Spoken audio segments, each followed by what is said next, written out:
Hi, எப்படி இருக்கீங்க? இன்றைக்கி அம்மா கிச்சனில் ஒரு vlog பார்க்கலாம். இது என்ன vlog அப்படின்னா, நாங்கள் எல்லோரும் எங்கள் ஃபேமிலியில் எல்லோரும் பெரியபாளையம் போன அந்த ஒரு நாள் vlog பார்க்கலாம். ஒரு வேனில் அப்புறம் 2 காரில் மொத்தம் 50 பேர் அப்படியே கிளம்பியாச்சு. காலையில் 7 o'clock கிளம்பியாச்சு. பசுமையான வயல்வெளிகளை, மரங்களை எல்லாம் தாண்டி அப்படியே போய்கிட்டே இருக்கோம். வெயில் கொஞ்சம் கம்மியாக தான் இருக்குது. அதனால் கொஞ்சம் கஷ்டம் தெரியல.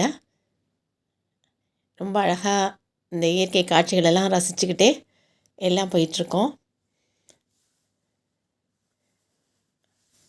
பசுமையான வயல்வெளிகள் இருக்குது.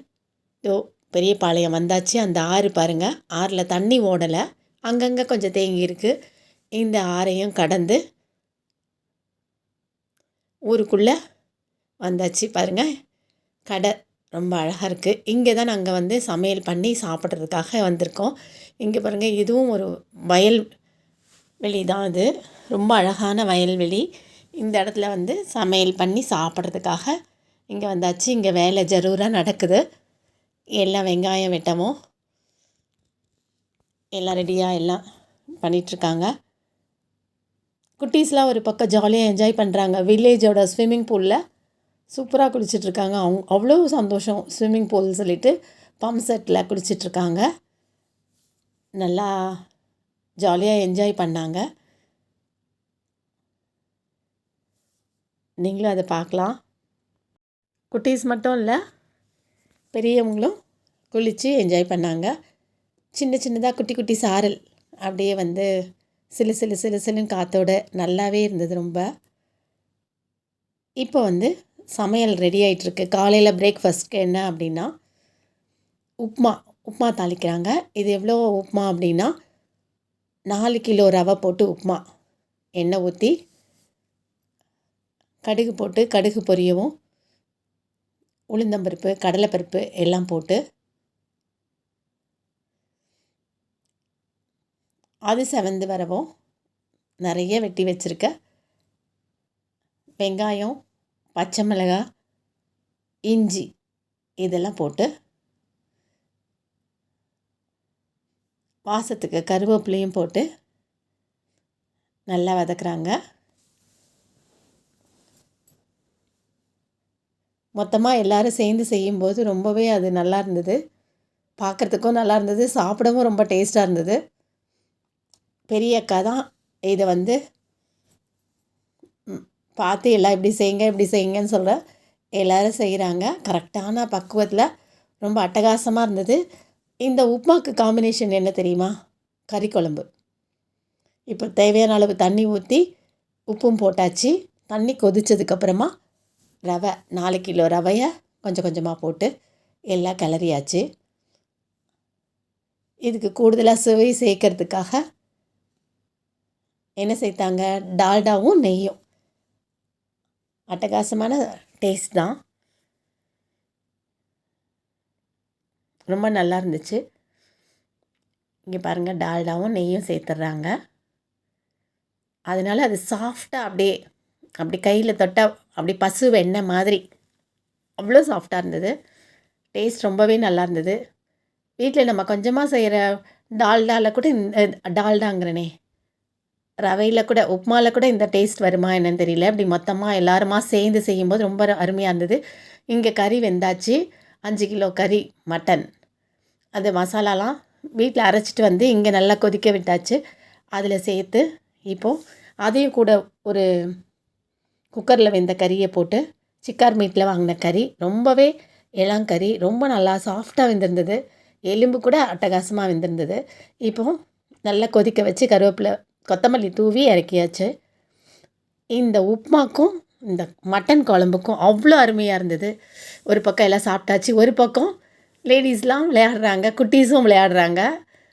எல்லாம் ஸ்கிப்பிங், அந்த காலத்து ஞாபகத்தில் எல்லாம் விளையாடிட்டுருக்காங்க. அடுத்து கோயிலுக்கு கிளம்பியாச்சு. என்ன மட்டன்லாம் சாப்பிட்டுட்டு கோயிலுக்கா அப்படின்னு பார்க்குறீங்களா? பெரியபாளையம் வந்தால் அப்படி தான். பொதுவாக வந்து ஆடி மாதம் கூழ் ஊற்றிட்டு கோயிலுக்கு வருவாங்க. சரி, அப்போது ரொம்ப ரஷ்ஷாக இருக்குமேன்னு சொல்லிவிட்டு இப்போ ஆடி பறக்கிறதுக்கு முன்னாலே வந்தால் இன்றைக்கும் பயங்கரமான கூட்டம். ரொம்ப கூட்டம். 2 மணி நேரம் லைனில் நின்னோன்னா பார்த்துக்கோங்களேன். இப்போ ஒரு ஆட்டோவில் ஏறி கோயிலுக்கு வந்தாச்சு. அப்படியே வந்தால் வழிநெடுக கடை தெரு தான். அப்படியே மண்பாண்டங்களும் பச்சை காய்கறிகளும் பார்க்கவே வந்து ரொம்ப அழகாக இருந்தது. பார்க்குறதெல்லாம் வாங்கணும் போல் தோணுச்சு அந்த அளவுக்கு. இப்போ கோயில் இருக்க அந்த வீதியில் நுழைஞ்சாச்சு. அங்கேயும் ஃபுல்லாக கடை தெரு தான். அப்படியே மாலை கடை, ரோஜா மாலையும் சம்பங்கி மாலையும் எலுமிச்சம்பழ மாலையும் அப்படியே வந்து எல்லா கடையிலையும் வழிநெடுக கடை தான். அங்கே ஒரு கடையில் மாலையை வாங்கிட்டு கோயிலுக்குள்ளே வந்தாச்சு. பெரியபாளையம் பவானி அம்மன் கோவிலுக்கு வந்தாச்சு. ரொம்ப பிரசித்தி பெற்ற கோயில். எல்லாரும் இங்கே வந்து கூழ் ஊற்றிட்டு வந்து வழிபடுறத ஒரு வழக்கமாக வச்சுருக்காங்க. இது பிள்ளையாரை தரிசித்துட்டு அப்படி இந்த பாருங்கள் கோபுர தரிசனத்தை பார்த்துக்கோங்க. இங்கே என்ன முக்கியமான விசேஷம் அப்படின்னா வேப்பஞ்சலை கட்டி வர்றது. நிறைய பக்தர்கள் வந்து பிரார்த்தனைக்காக வேப்பஞ்சலை கட்டி வர்றத, ஆலயத்தை சுற்றி வர்றத பல வருஷங்களாக வழக்கமாக வச்சுருக்காங்க. அதே மாதிரி கரகம் எடுத்து வர்றது எல்லாமே வந்து இங்கே ரொம்பவே ஃபேமஸான இதாக இருக்குது. இப்போ வேகமாக ஒரு சுற்றிட்டு வந்துடலாம். இன்றைக்கி வந்து அதாவது ஆடி இன்னும் பிறக்கலை, இன்றைக்கி ஞாயிற்றுக்கிழமை. அந்த நாள்லேயும் அவ்வளோ கூட்டம். 2 மணி நேரம் டிக்கெட் எடுக்க போகிறதுக்கே 100 ரூபா சிறப்பு தரிசனத்துக்கே அவ்வளோ நேரம் போனோம். போய் லைனில் நின்று சாமியை பார்க்க, அம்மனை பார்க்க. இதுதான் மூலஸ்தானம். அது உள்ளே தான் அம்மா இருக்காங்க. அது பார்க்கவே 2 மணி நேரம் ஆச்சு முடித்து வெளியில் வர்றதுக்கு. பொறுமையாக நிதானமாக எல்லாம் வரிசையில் நின்று பார்த்துட்டு வந்தோம். அந்த காட்சிகள் சில உங்கள் பார்வைக்கு உள்ளெல்லாம் எடுக்கலை, சும்மா வெளியில் மட்டும்தான். பெரியபாளையம் பவானியம்மன் திருக்கோயில் ரொம்பவே ஃபேமஸான திருக்கோயில். அம்மனோட அருள் எல்லாருக்கும் கிடைக்கிறதுனால தான் நாளுக்கு நாள் இங்கே கூட்டம் வந்து அலை மோதுது. அதுவும் ஆடி மாதம்னு பார்த்தா அவ்வளோ கூட்டம் இருக்கும். இங்கே வந்து சமைச்சு சாப்பிட்டுட்டு அம்மனையும் வழிபாடு செஞ்சுட்டு போகிறாங்க. அந்த வகையில் தான் நம்மளும் வந்திருக்கோம். இங்கே வந்து கோழி இதெல்லாம் கூட அம்மனுக்கு நேர்ந்து விடுறாங்க. அதுக்கு தனி மண்டபம் இருக்குது. வேப்பஞ்சலை கட்டுறதுக்கு இருக்குது. அது மாதிரி காணிக்கை செலுத்துறதுக்கு இருக்குது. கரகம் எடுத்து சுற்றி வராங்க. நிறைய பேர் வந்து இது விரதம் இருந்து கரகம் எடுத்து மேளத்தோடு சுற்றி வராங்க.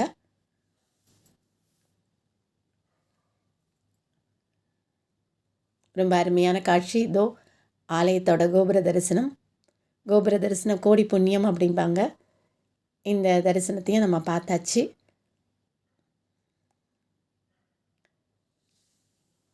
இப்போது டிக்கெட் வாங்கிறதுக்கே அவ்வளோ பெரிய க்யூ. டிக்கெட் வாங்கிட்டு லைனில் நின்றுட்டுருக்கோம்.